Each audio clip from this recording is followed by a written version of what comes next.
আসসালামু আলাইকুম। রুফটপ গার্ডেনে আপনাদেরকে স্বাগতম। আজকে দেখাবো আমার ছাদের ফুল। দেখুন, মর্নিং গ্লোরি ফুটেছে। এটা হচ্ছে মিনি মর্নিং গ্লোরি। এটা অনেক চমৎকার একটা ফুল, ছোট ছোট কিন্তু প্রচুর ফুটে এবং বীজ হয় প্রচুর। যেখানে সেখানে বীজ পড়ে, শুধু চারা গজাতেই থাকে।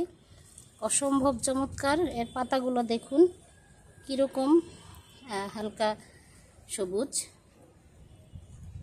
কলা পাতা সবুজ যাকে বলে। অসম্ভব চমৎকার, কোনো যত্ন লাগে না, যে কোনো জায়গায় বীজ পড়লে হতেই থাকে।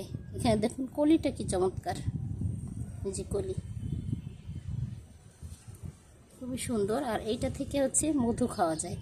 আর মধু খাওয়ার নিয়ম হচ্ছে আপনার হচ্ছে এই যে গোড়া থেকে ফুলটা ছিঁড়ে এটার যে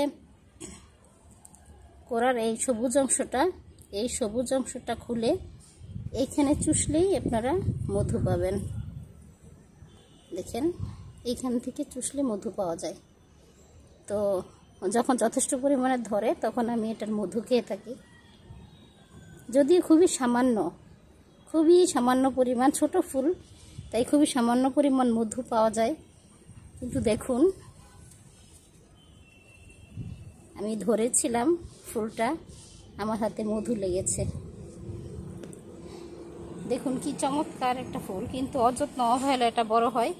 এত বেশি হয় যে আমি তুলে ফেলে দেই। এটা একটা বট গাছের মধ্যে হয়েছে। এটা যদি কোনো জায়গায় সুন্দর করে সেটিং করে দেওয়া যায়, লতা ডিজাইন করে লতানো অবস্থায় সেটিং করে দেওয়া যায়, খুবই চমৎকার লাগবে। এই যে দেখুন কতগুলো ফুল ফুটেছে এবং ক্রমাগত ফুটতেই থাকবে। যখন ফোটা শুরু করে প্রচুর ফুটে।